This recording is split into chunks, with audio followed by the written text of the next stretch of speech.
What is up, everybody? It is Lawrence again, and I bought myself a little present for Air Max Day. It's not for another couple days, but I typically get pretty excited about Air Max Day, and honestly, this year, besides all the kind of COVID stuff that's been happening, Nike has just done a much less large Air Max Day this year, and so they do have a new release called the Air Max 2090, which is based on the 30th anniversary of the Air Max 90, but taking it into the most futuristic state it's ever been.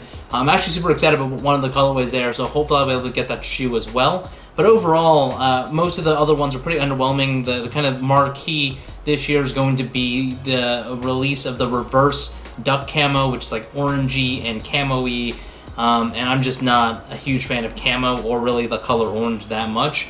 And so this is my pickup to celebrate, and I just want to say that I'm putting these videos out here during this time period because we all need some shit to do, whether it's watch me on a screen or me putting this on a camera to edit for you in a couple hours.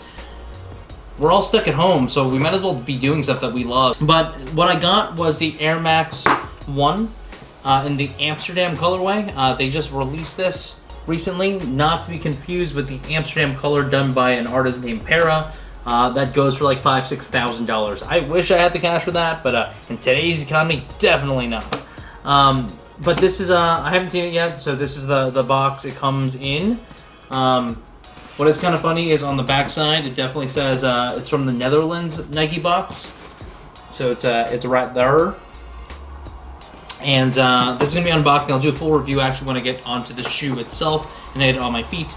But here's a flip-top box. Nothing special about the box. I kind of wish they did something more fun with it. I got it from StockX, and StockX actually shipped pretty quickly. Today is Monday, and I think I bought it on either Thursday night or Friday morning. So this is it.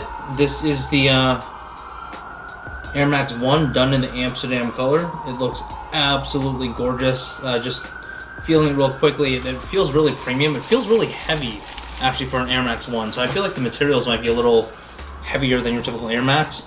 But it's got some really cool features that I'm going to go over in the full review. But over here, this is a kind of a map of what the canals look like. Over here, this has to do with the Amsterdam flag. And there's colors and reasons why these are different colors, but there's a lot of different types of suede in here as well. So there's like a smooth suede, a hairy suede, a little tumbled leather, some more suede back here, and even corduroy in the back. It's a really nice shoe. Let's see if there's anything else in this box. Nope, but that's it. This is the unboxing of it. Give you guys like a nice little look over here. Oh, what's kind of cool. The other shoe there is a red Nike mini swoosh, and I love mini swooshes on Air Max 1. So that's really about it for now. Here's one last look before I put these away, and they're going to be stowed away until next time. But if you have any questions about the Amsterdam colorway, the build quality of these look great so far. I really dig these and really can't wait to rock them, hopefully when we're allowed outside again. But until next time, this is the Air Max 1 done in the Amsterdam. Get this shit out of the way. This is the Air Max 1 done in the Amsterdam colorway. Until next time,